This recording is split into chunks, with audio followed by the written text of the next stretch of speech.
The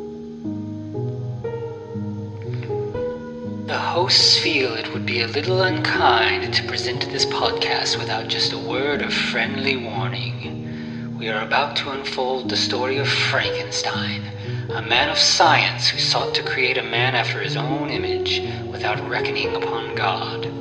It is one of the strangest tales ever told. It deals with the two great mysteries of creation, life and death. I think it will thrill you. It may shock you. It might even horrify you.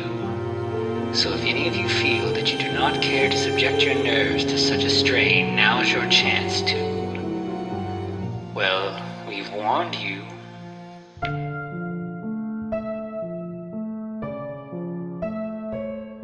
Hello and welcome once again to the Frankencast. I'm the mad scientist Anthony Bowman. My pronouns are he, him, and I'm joined as always by... Your tinfoil covered nipple clamps that are Eric Velasquez. My pronouns are also he, him. I love how you were already expecting. You're like, what fucking shit is he gonna say? Like, I heard the laughter. I appreciate that. Yeah, I mean, hopefully, this one was such a... Hopefully I, provided the entertainment. Yeah, so we're back with Mistress Frankenstein. Mistress. Ooh. Of course it's going to be kinky. I mean, listen, this is a porn. You know, let's not mince words. So this is, I ended up doing a little bit of, because, it's a porn, but it's a real fucking weird porn, right? It is... It is a real fucking weird porn. Okay. It is the least sexy? Maybe not the least, but definitely not the most. It's not very sexy. It exclusively has lesbian sex scenes. And they're I know once there are dicks involved, it's clear when something is hardcore versus softcore. This, only being lesbian stuff, it's still right on the cusp of being too much shown for it to be softcore, but it's still not exactly hardcore. But so I listen. There's tongue on vagina, or at least a lot of things on vagina. Yeah. I think we're going to have to go with hardcore. Yeah. So I was looking up the company that did this because it's the comedy is weird. There's some It funny is scatological 90s humor. That is what this is. Yeah. It's there are bits that are clearly funny, and then there are bits that are just surreal and weird, and I'm I don't really know what you're going for here. Right. So the company that made this movie is called Seduction Cinema. Mm-hmm. And exclusively what they did was lesbian, porn stuff with genre stuff. It usually was horror or action or adventure type stuff. So this is the precursor to the Pirates sex parody stuff. Yeah, but so the weird thing is we've had a couple crossovers with this company before, or close to it. So one, Jim Wynorski, who has, done a lot of stuff, he's a weird, I think the thing he's mostly known for is Chopping Mall, but I'm pretty sure, I know he has a movie that we will do eventually, called Murderbot, but I think he might have done something else that we have previously talked about. But he's done a lot, he's done legit stuff, he's done softcore stuff. He did the parodies of the Witches of Eastwick movies that were called the Witches of Breastwick. But more interesting for us, Donald Glut did a couple movies for this company. Yeah. So weirdly, this Frankenstein movie is not him, but he did a few mummy movies and vampire movies, and he used the money for those. He raised money to be able to direct Tales of Frankenstein, the movie that he really wanted to make. Exactly. Yeah. But before that, the Mummy's Kiss, and I think when we talked to him, he even specifically said that he spent time making lesbian vampire movies. He's talking about this company. Yeah. Yes. So yeah, I thought that was kind of interesting, and I've seen his lesbian vampire movies. They're much better than this. They're much more cohesive. Well, they were written by Don Glut. Yeah, exactly. I mean, they still devolve into lesbian sex scenes occasionally, as they need to, but the scenes in those are definitely sexier, but also the story is much better, less ridiculous. Which it seems it's kind of a bummer. They were going to do a Frankenstein when they weren't like, we know this guy who's the Frankenstein guy. Right. But instead we ended up with this weird, crazy mess, so... It is a weird and crazy mess. Mm-hmm. So let's go ahead and get in on it. Immediately, we're going to have, like, this shot of a castle with smoke and this really bad voiceover that's like, is it supposed to be a computer? Because it feels like that's what the computer voices at the time sounded like. Yeah, it's very stilted, and I think it's trying to be serious. It kind of reminded, like, it seemed like it was trying to sound like the opening to, like, Texas Chainsaw Massacre, you know, that, like, level of gravitas. But, yeah, it does... But it did sound more like it was a guy reading, you know, a script and not... You know what? This was a dude reading the script through a fan, and he thought it sounded really fucking cool. That's exactly what this is.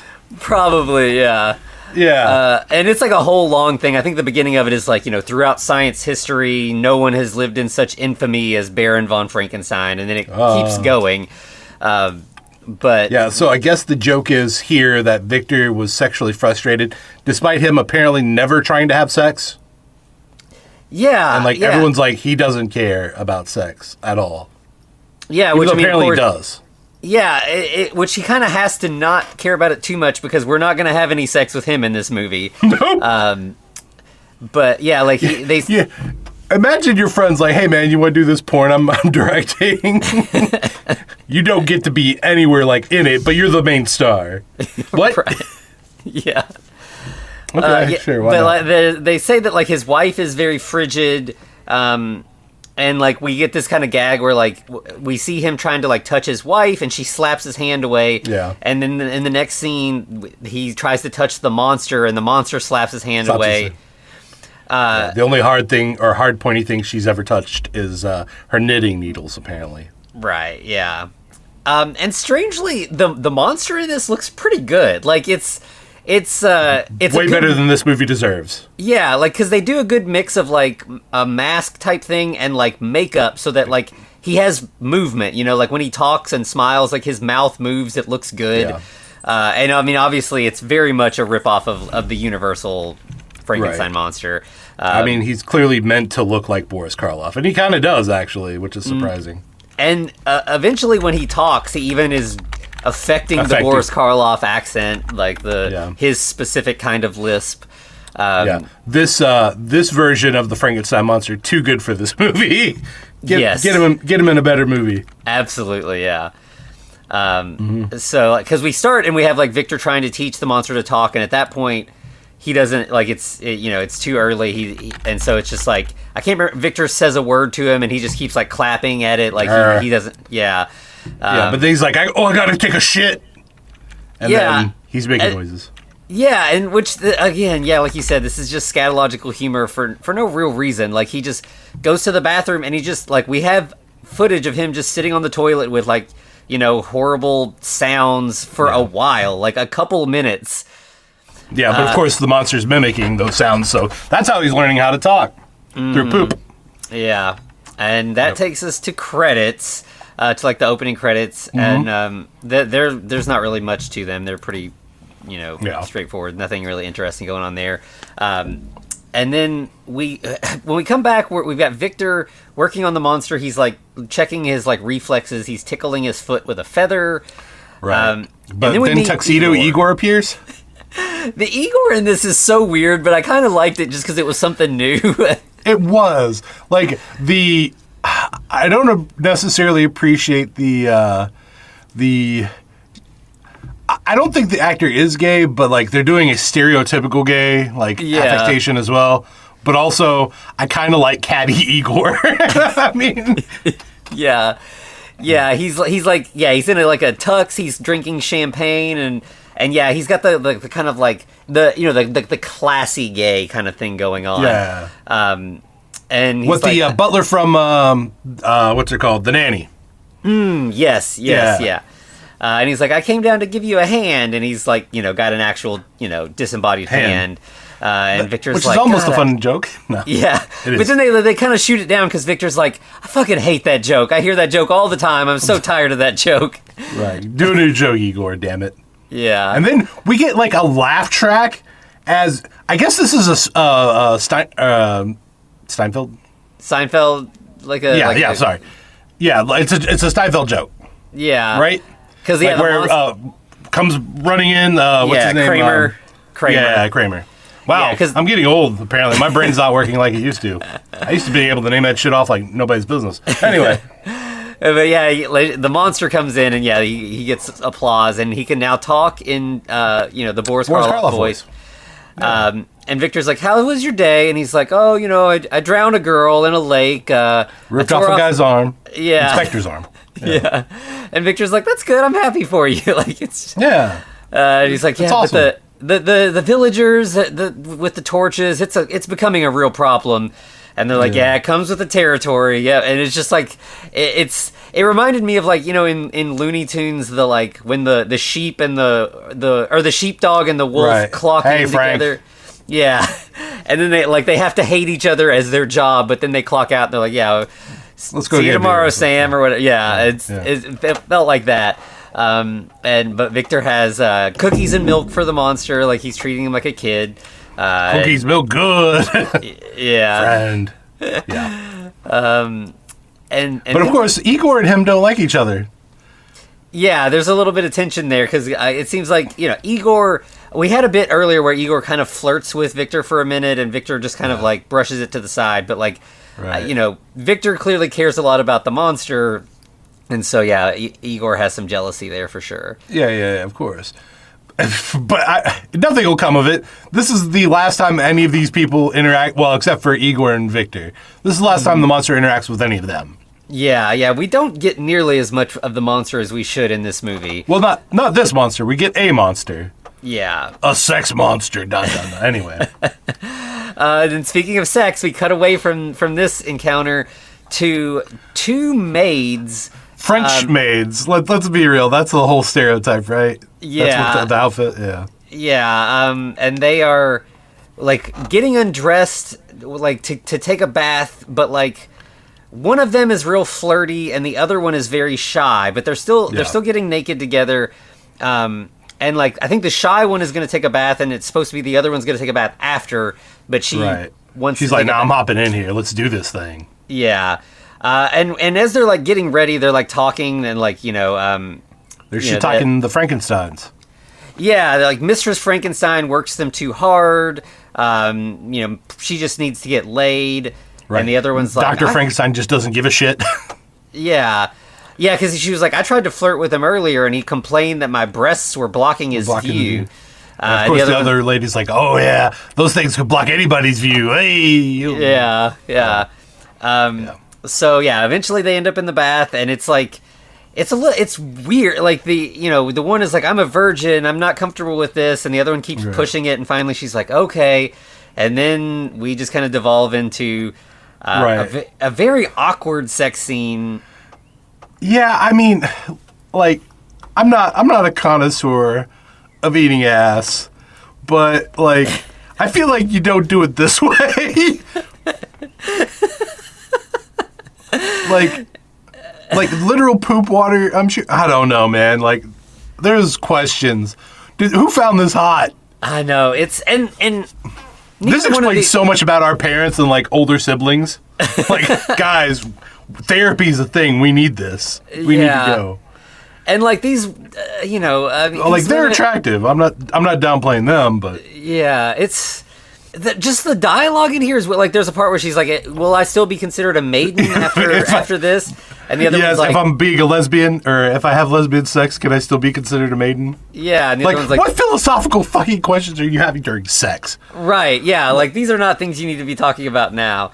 No, I need to know, do people have philosophical conversations during sex? I'm sure there's somebody. It's not me. No. I'm pretty sure it's not you, Anthony, but yeah, I mean... And I really liked the line, wow, housekeeper, I wonder what else you keep beside the house. That is a line that one of them That's says a line. to the other during sex. Someone said that. I don't know that anyone wrote that, but someone said it. Yeah. Also, like, is there any sexual gratification from rubbing your butt on someone else's titties? Or someone rubbing their butt on your titties? Like, I need explanations. Help me understand. Yeah, I don't. This is definitely lesbian sex as you know, described by through a straight men. guy. Yeah, in the 90s specifically. Yeah.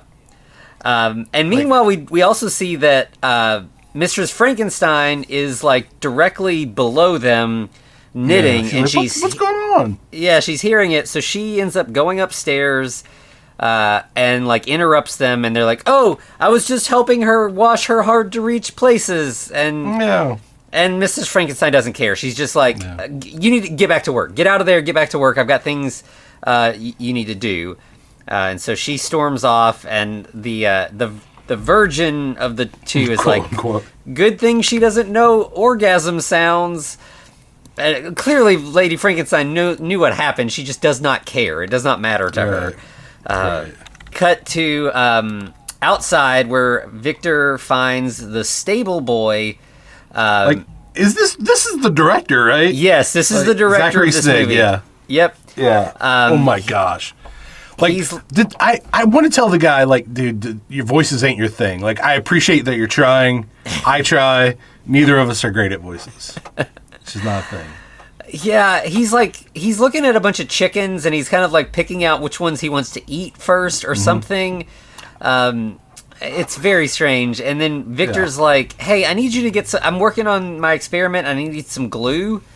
And he's like, "Okay, what you want me to go buy glue?" By the way, just casual animal cruelty. So if that hurts and like or bothers you, you may want to skip the next.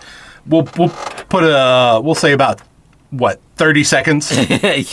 Yeah, we're not going to see any. We're just going to talk about it. Because Victor's like, no, don't go buy glue. Just kill the horse and turn it into glue. And he's like, I can't kill the horse. That's Mistress Frankenstein's horse. She would fire me. And He's like, yeah, Victor's like, I know. She wouldn't fire you because I know what you've been getting up to. You've been humping my wife right under my nose. And the stable boy's like, no, maybe. No. No? Yeah, and Victor's like, I don't think anybody's been humping his wife. Yeah. Especially not Victor. Right. Victor's like, I don't care. Just get the glue. Just take care of it. And so we cut to the stable a couple boy. people in a horse outfit.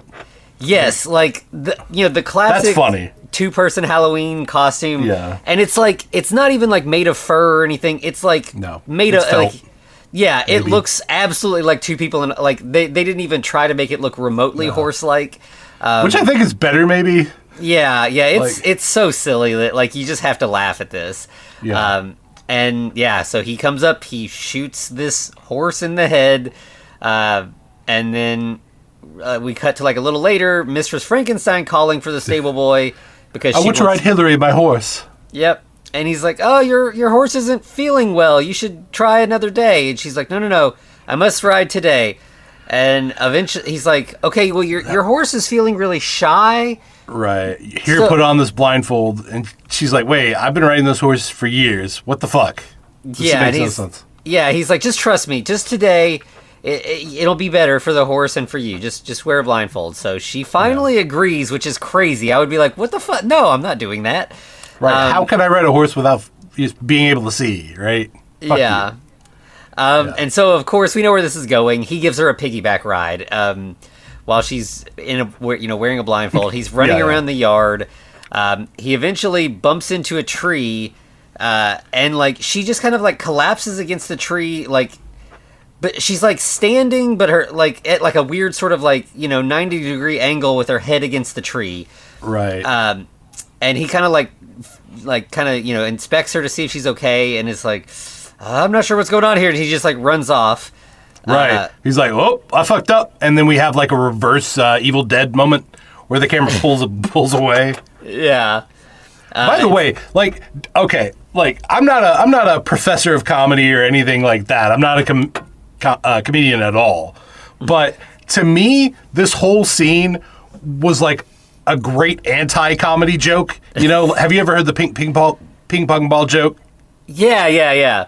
Yeah, so that's what this whole scene is, because it's literally, we have to shoot the horse, like that whole part, we have to do that to kill her against a tree. What? Okay. Yeah, it's like they've reverse engineered in the dumbest way possible, but it just like, yeah. But it's also hilarious and amazing at the same time. Yeah. So, all right. So we have, Victor coming out to like look for the, to try to find the stable boy to get his glue. And he runs into his wife's body, who's just propped up against the tree, head first. Yep. So he checks her out and finds that she is dead. So he starts screaming, "Why, God?" And we just cut straight to him. He has her laid out on his, surgical slab. Right. And this was like, because of what this movie is, like this gag worked. He like she's got a sheet covering her and he like pulls it back and we see her laying there naked and he's like, holy shit, look at that. like he has not seen his wife naked in so long that he's like, damn, she looks good. That's why I married her. Gotcha. I understand now. Yeah.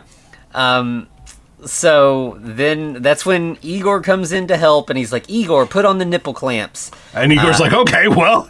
And he's like, no, on the body, on the patient. Which I feel like you should say wife, but whatever, man. I don't know. Yeah. You haven't banged her in so long. Who knows what you're thinking?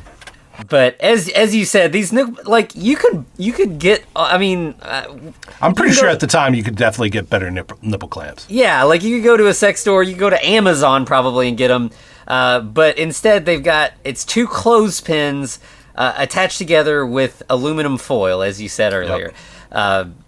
So they clamp them to her nipples, and we have electricity going through, and we get again sort of in just like a silly bit of anti-humor. We just have close-ups of Igor and Victor's faces, and they just keep making weirder and weirder faces.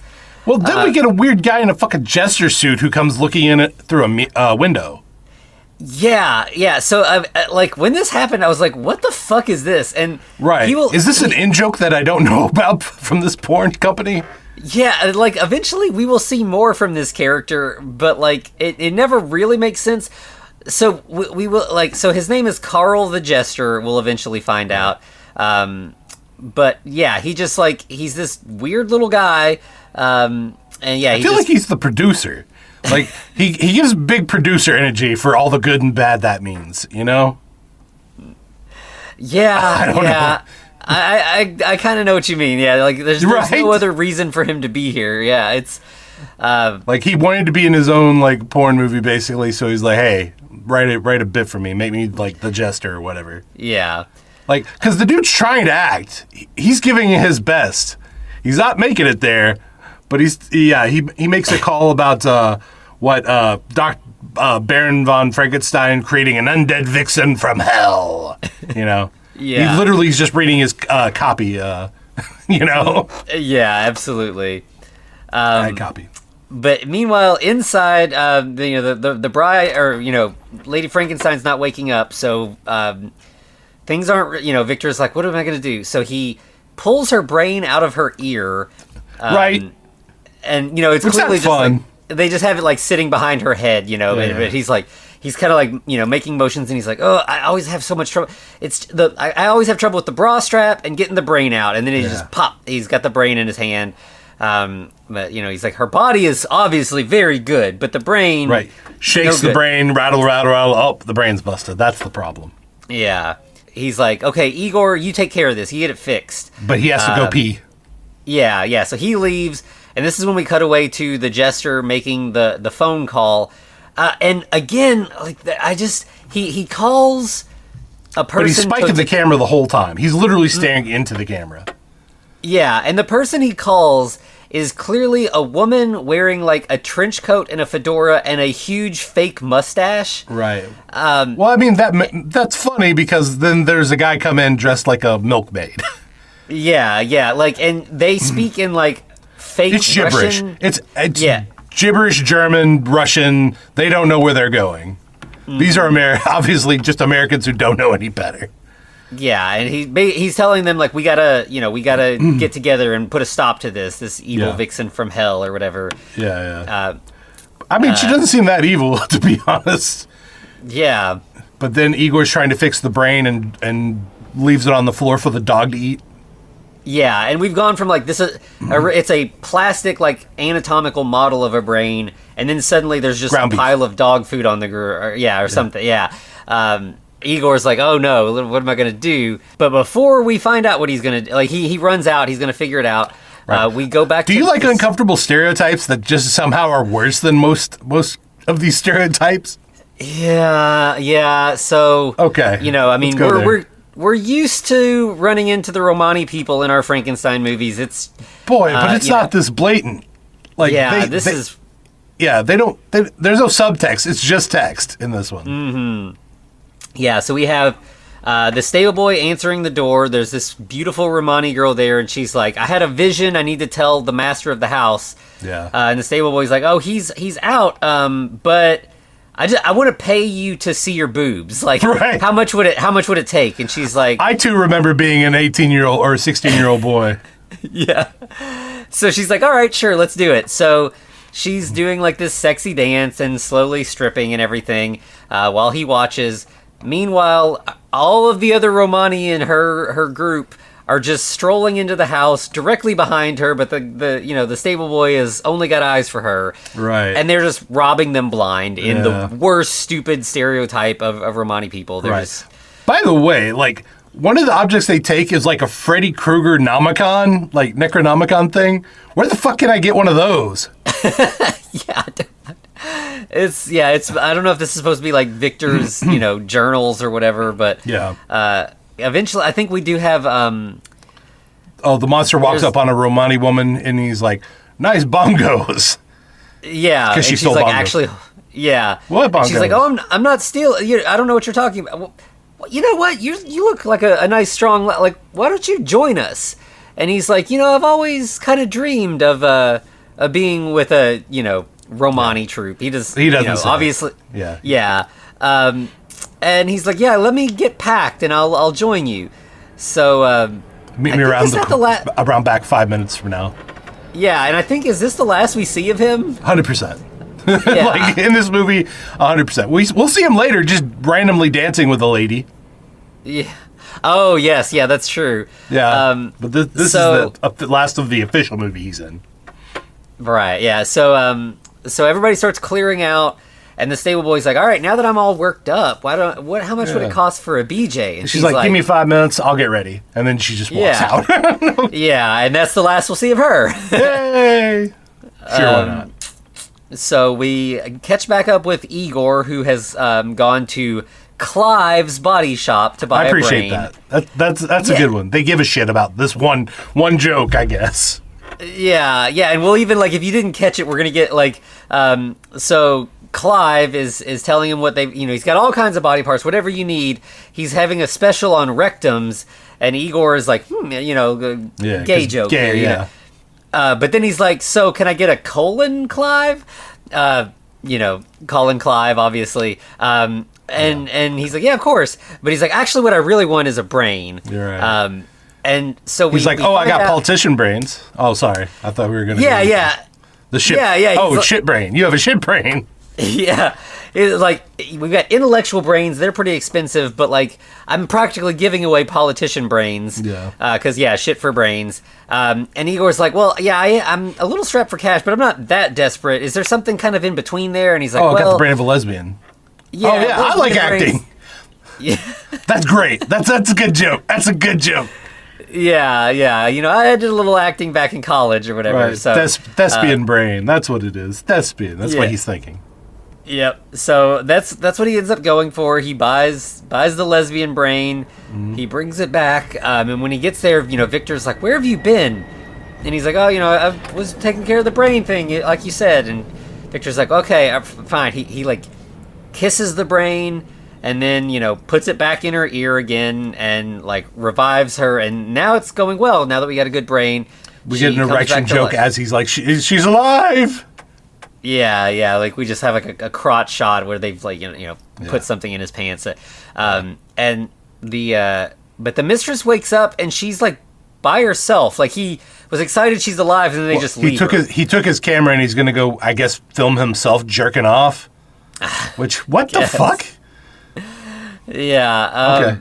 So she wakes up and conveniently finds underneath the slab there is a box that is just full of like leather, like dominatrix clothes. Right. She just goes for it. Like she knows where it is instinctually.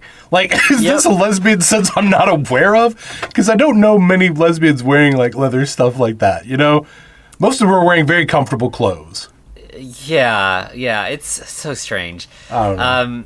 So yeah, she walks outside in these dom clothes, and we see this sort of like, you know, airhead blonde stereotype girl walking down through. It's like through the forest, like a little path in the forest. But she's wearing an evening gown. Mm-hmm. And she's looking for Broadway because she wants to be famous. Yeah. And the mistress is like, she's talking in also a very robotic voice. She's like, I can take you back to town. And right. You know, like it's almost like Frankenhooker, but the robot version. Yeah. Like. And so she agrees to take her to town and like help her like find a place to stay for the night. Right. But then when they get there, they're like, the inn is kind of expensive, and the mistress is like, you know, I'll split the room with you, basically. And at first she's like, I don't know, you're kind of a stranger. And she's like, I'm not strange. And she's like, no, I don't know you. And Do I look strange? With eyes glowing purple or pink, pinkish purple? Yeah.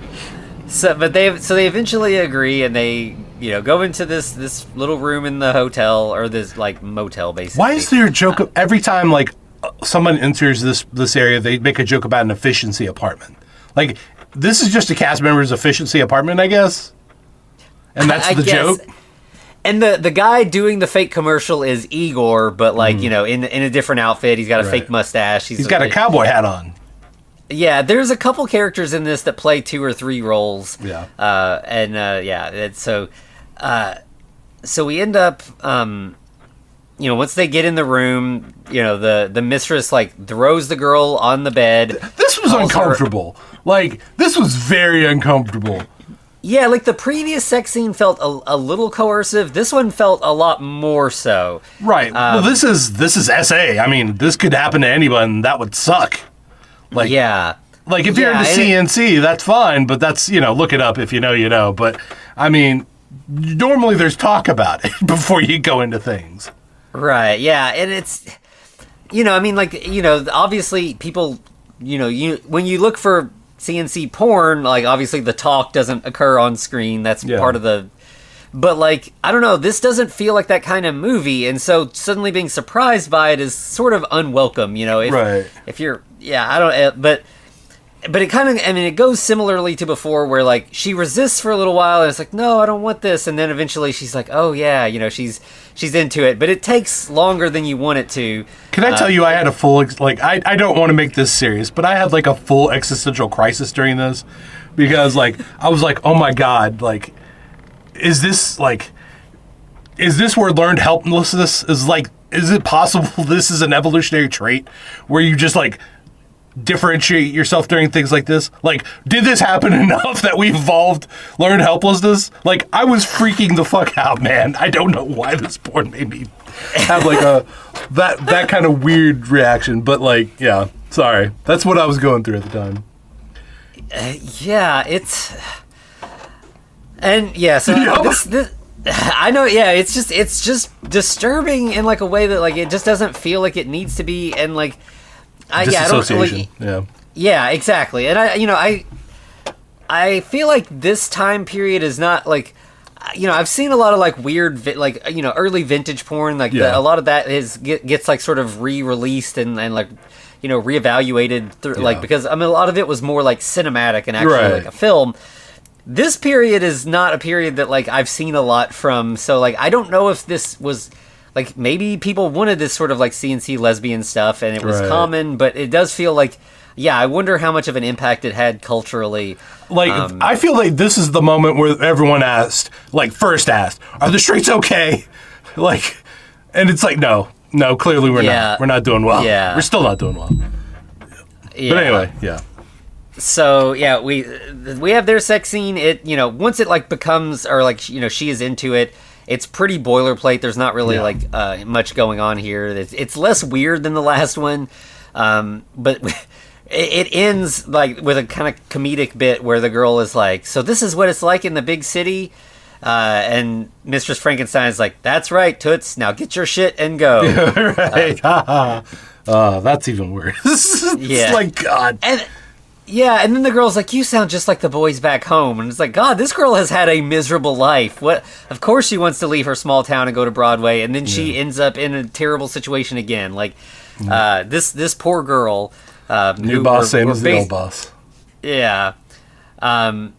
So then we go back to the Frankenstein home where Victor is masturbating with a magnifying glass. Yeah, so we're just getting like a small dick joke here. We're seeing him from the waist up, but he's like holding the magnifying glass, and we can see his arm moving and stuff. Igor busts in like, "Hey, we got something to talk about." Yeah, the bride has run away, and Victor's like, "Oh no, we have to find her." Well, there's a part where he starts choking Igor, and Igor's he looks like he's kind of into it. Yeah. So. Yeah. So we cut away from how bad this. Sorry. Yeah. Anyway. Yeah. I mean, that's the weird thing about this movie is like, it's hard to tell what's intentionally funny and what is just funny because it's like so bad. Mm-hmm. But it's like it's kind of bad on purpose. But is it bad because it wants to be? It's like you said. It's all the ping pong ball joke, or it's just like. It makes no sense, and is that the point? Are you supposed to find it amusing that it makes no sense? It feels that way. Yeah. But anyway, let's go back to Jim's Den of Sin with Jim Wynorski on the billboard, where ladies there's a lot of couples having arguments in this, which is also not great. It's not fun. Yeah. So we cut to like a pool hall, I guess, in the inn, and we have a couple kind of arguing. Well, it's a lady on the phone arguing. Well, she's arguing to her significant other, presumably boyfriend. Yeah, and he seems like kind of a jerk, but we're not getting his side of things or whatever. But or his side of the dialogue, and then. When she hangs up with him, Lady Frankenstein comes in and starts using the most generic Did it hurt when you fell from heaven? What's your sign? Mm-hmm. Yeah. And the girl's not really paying much attention to her, and then she's shooting pool by herself, and she tweaks her back or something. And of course, Mistress Frankenstein offers to give her a massage. Yeah, my husband is a doctor. And also, let me give you a massage. I don't know how those two correlate, but sure, why not? Yeah. Where you're good at giving massages because your husband's a doctor? Right, yeah. That doesn't necessarily mean anything, but sure. But hey, let's go back into that efficiency apartment that the lady is going to remark on. Yeah. And we get another shot of the commercial for a second.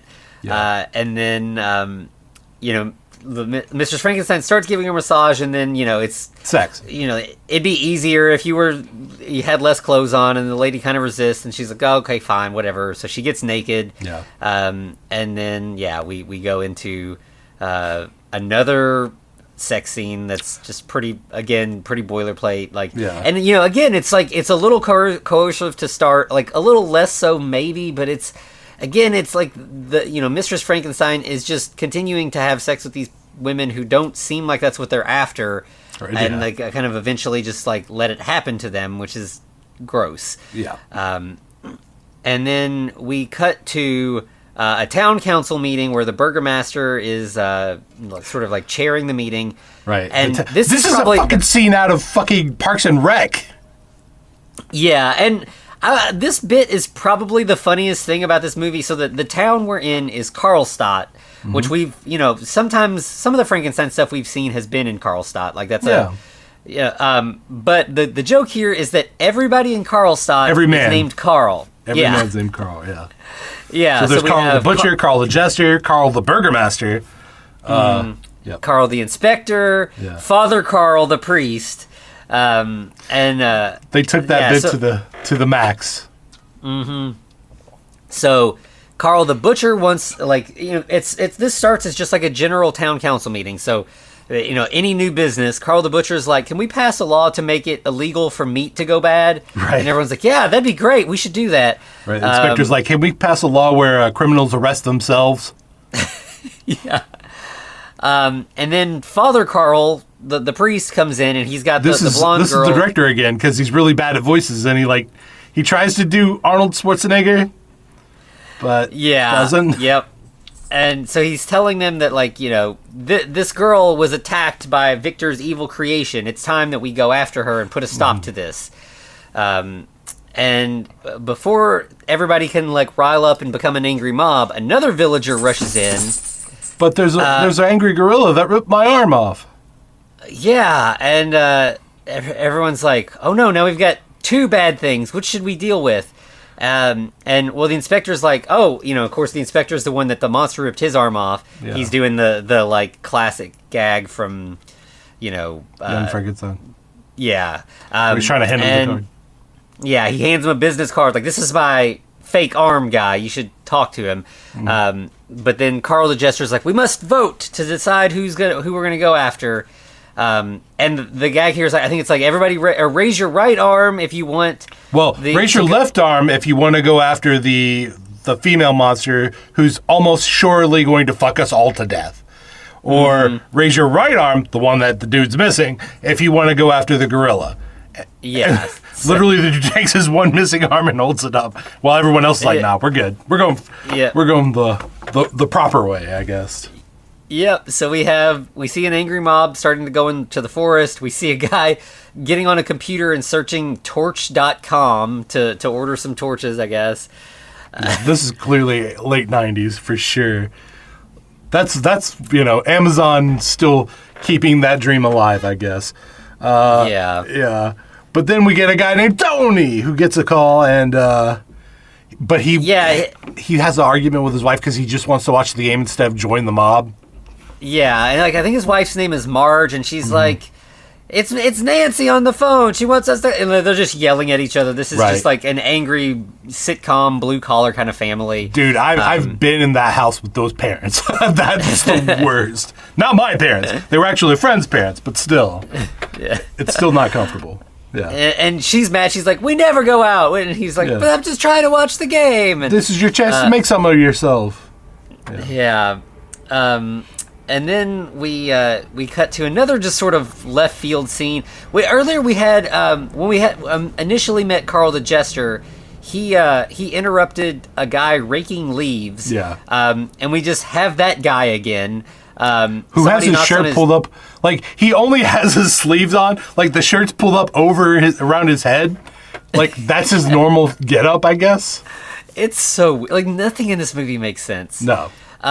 But he answers the door, and it's like two hippies, and goth hippies. Yeah, sorry. I mean, that's the best way to describe them. Like, she's in an evening gown with long, black hair, and she's pale, and he's, in darker clothes, sure. Mm-hmm. Okay, he's a grunge hippie, she's goth hippie. There you go. Yeah, and they want him to sign a petition to hunt down and kill Frankenstein, yeah. He pollutes the environment and the wildlife, man. Yeah, and the guy, the raking guy, he's like, yeah, sure, I'll take a box of Frankenstein cookies, and signs the petition and hands it back. That's pretty and that's yeah. Meanwhile, we go back to Mistress Frankenstein, who is now just full on hired a sex worker. You know what? Yeah, that's the healthiest sex scene in this whole thing. Because she's like, "Do you want to do it?" She's like, "Yeah, sure. What the fuck?" Yeah. This is all consensual, and so we have their sex scene that is intercut with the mob, kind of occasionally they're searching the woods or whatever. Yeah. And they of course arrive at the inn at the end of the scene. And they're all watching the girls go at it, while Victor runs in and he's like, "Honey, what are you doing? What are you doing?" So Well, we have Karl the Jester's watching, and he's like, yeah, they're like, let's just give him a minute, let him cook before we get to him, and we do get a bit where the sex worker pulls out like a dildo, and Mistress Frankenstein like slaps it out of her hand and is like, cock bad. This is like her version of fire bad. That's how much of a lesbian she is. She won't even use a dildo. That's when Victor runs up and he's like, what's going on? And they're like, we're watching these lesbians. And he's like, no, that's no lesbian, that's my wife. But maybe both. Both. Okay, no los dos. Yeah, so Victor bursts in and he starts like dragging Mistress Frankenstein away. And as he's dragging her, he's telling the sex worker, like, you should be ashamed of yourself. See me. Call me. Yeah, give me a call. So then we have, like, back at the house. Look at my balls. He's hypnotizing her with pull balls. Yeah, he's, like, doing are they supposed to be, like, fushigi balls? Is that what he's trying to do? Yeah, he's doing, like, twirling them in his hands. He's doing a David Bowie. Yeah, exactly, yeah. And she does, like, just snap back to normal, and, like, he's, like, I think he's got his, like, arm on her shoulder as he's doing this, and as soon as she, like, we can tell she's, like, waking up, sort of. Yeah. She's like, oh, don't touch me, and he's like, my wife, it's really you, you're back. So the two maids come in, and he's like, okay, take care of her, do whatever... Yeah, wash her, wax her, whatever it is that you ladies do, I don't know. I'm gonna go wash my balls. And one of the maids is like, are they dirty? Right. So he leaves, and then the maids are like, what do you want us to do, Mistress Frankenstein? Should we wash the window? Should we mop the floors? What do you want? Take your fucking clothes off and eat me, is what she says. Well, okay. I mean, I guess this is the original Mistress Frankenstein. Yeah, so like, she's no longer robotic, but she's still very much a lesbian. Yeah. So now we have our last awkward lesbian sex scene, but this time it's a threesome. Yeah. Also, do you have epilepsy? Because you might not want to be watching this part. Yeah, because it's like the first half of it is just as normal as all of these scenes have been, and then about midway through it, the music gets really intense, and we just get strobe lights. And also, they just add a bunch of extra, like, female moans in the soundtrack, like, just, like, porn sounds that aren't coming from the women on screen.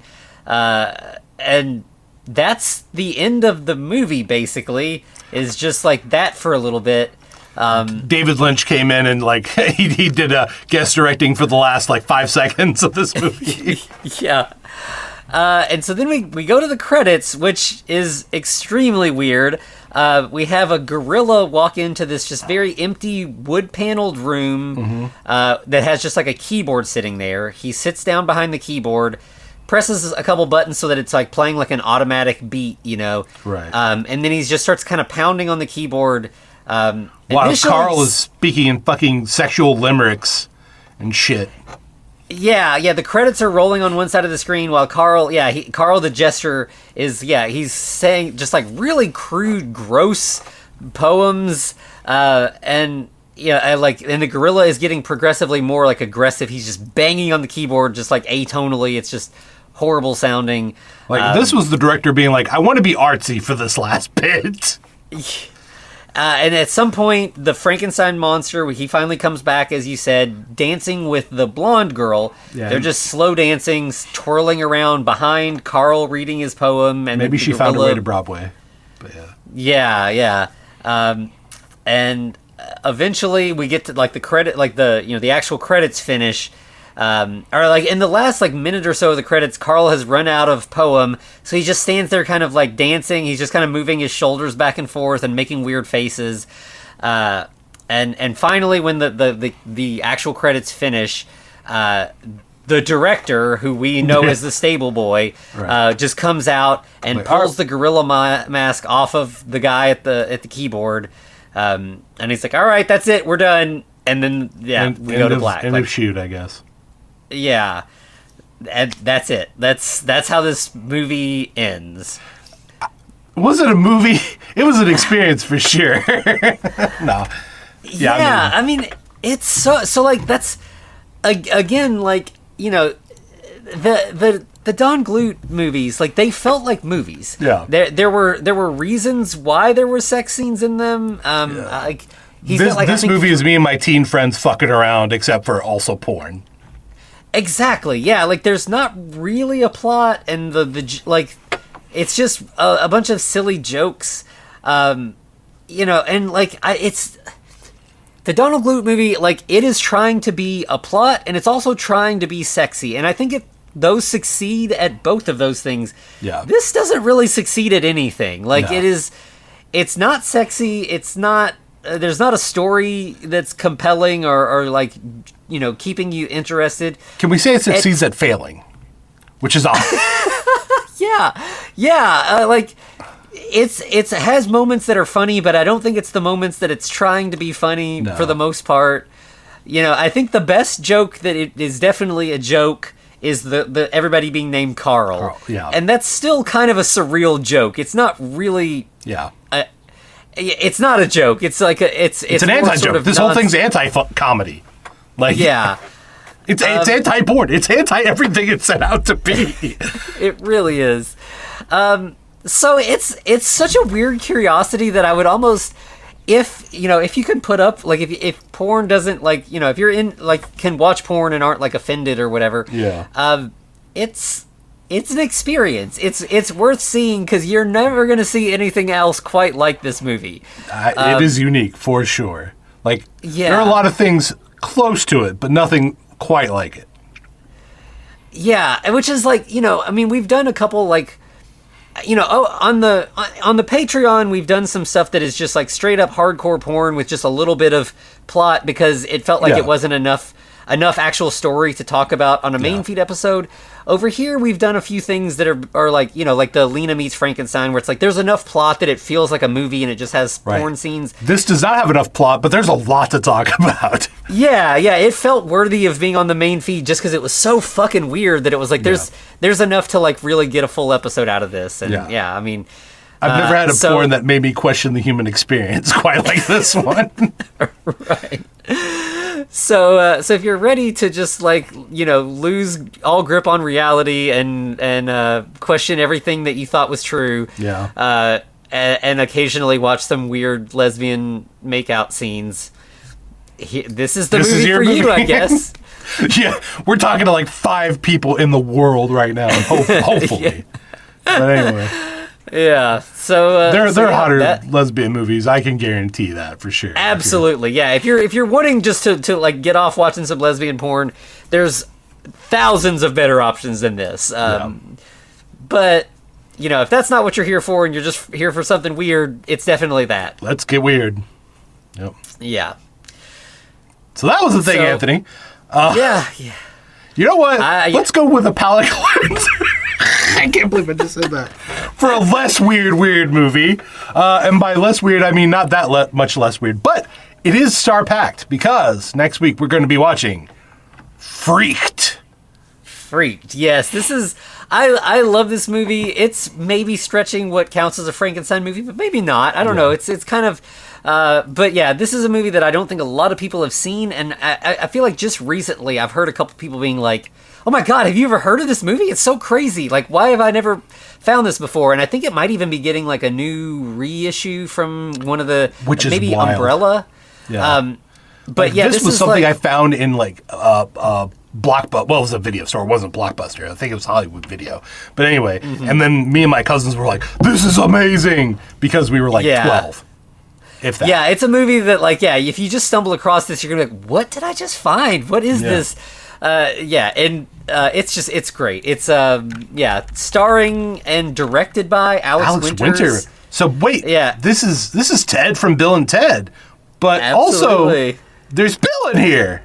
Keanu Reeves himself. Yep. So it's a weird passion project, you can tell. Like, he's just like, I'm going to make this crazy-ass movie. So I'm super excited to talk about this because, again, what it has in common with Mistress Frankenstein is that you will never see another movie like this. Nope. It is its own thing for sure. So definitely excited to talk about this and hopefully to introduce it to some folks who haven't seen it before. Oh, wow. I saw this when I was 9, actually. Well, that explains a lot. Okay. Makes sense now. Okay. Yeah. right. Very formative for you, I guess. Yeah, apparently. More so than I thought. But anyway. Yeah, that's what we're going to be seeing. Yep, so join us next week for Freaked. Yeah.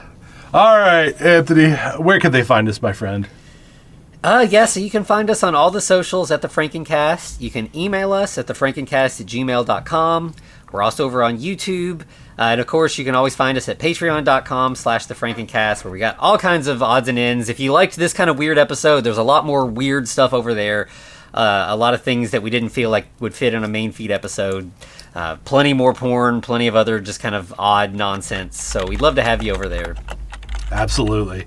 Yeah, we have a lot of fun. And I mean, we talk about weird stuff over here, but we also talk about more weird stuff over there. Yeah. And it's a lot more entertaining than this one. So I don't know if it's actually more entertaining than us talking about this one.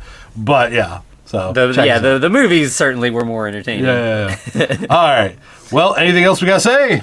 I think that's it. See you next weekend. To be continued. Looks like you survived another episode. The Frankencast is a production of FCR Media. It's hosted by Anthony Bowman and Eric Velasquez. Follow us on Twitter at The Frankencast, or send us a letter at thefrankencast@gmail.com. Our cover art is by Amanda Keller. You can find her at Keller Illustrations on Instagram. Our theme music is by Vivek Abhishek. Thanks for listening.